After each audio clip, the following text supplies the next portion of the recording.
Hello everyone, and welcome to this very special EcoInvestment update for November 9th, 2016, the post-presidential Senate and congressional race upload. I can tell you one thing, I never predicted who would be president. I knew myself that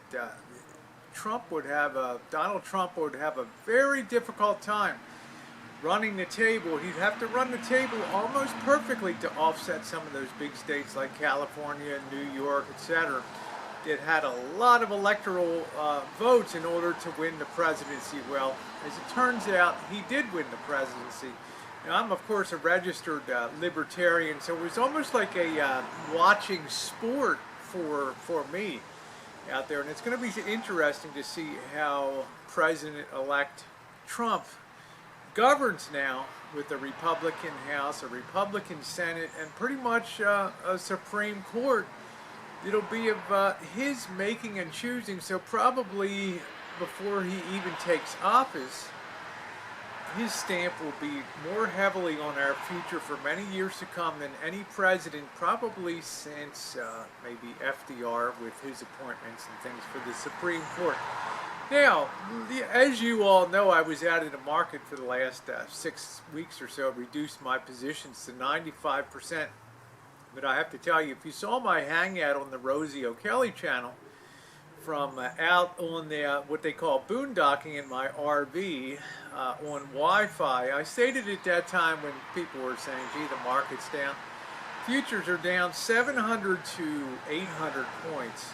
And the first thought that crossed my mind, and I said on the hangout, people said that, you better sell tomorrow. And of course, that's always the wrong inclination. And for me, it set off one particular inclination, and that was to buy heavily on the open, which I did today.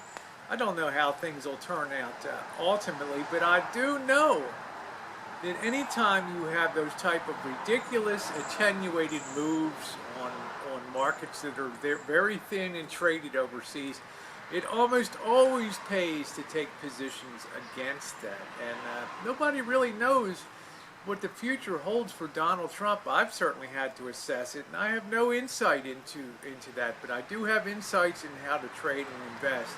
And anytime you see that type of ridiculous move, they're usually the kind of things that you want to fade, because they're really in the absence of any kind of meaningful economic news, meaning nobody knew what Trump is going to do.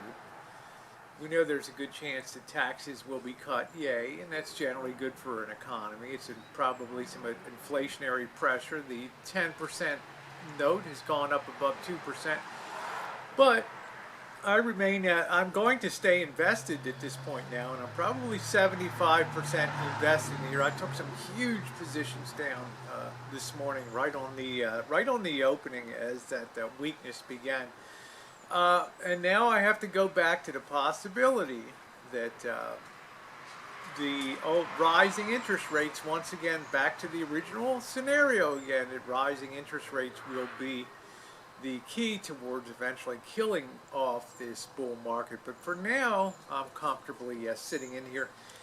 The only thing that would move me out of the market is a close below 17,800 now. And as of this early morning, when I'm doing this upload, we're reversing and starting to move upward in the markets now. So it's going to be obviously a very interesting 4 years. It's those of us who believe in liberties and less government. It's not perfect for me as a libertarian, but given the alternatives, it's pretty exciting to see. So neither one of them is my party, but now Donald J. Trump is my president-elect, and of course I will be behind him. So stay tuned, stay strong. And thanks so much for watching, everybody. This special upload for the Eco Investment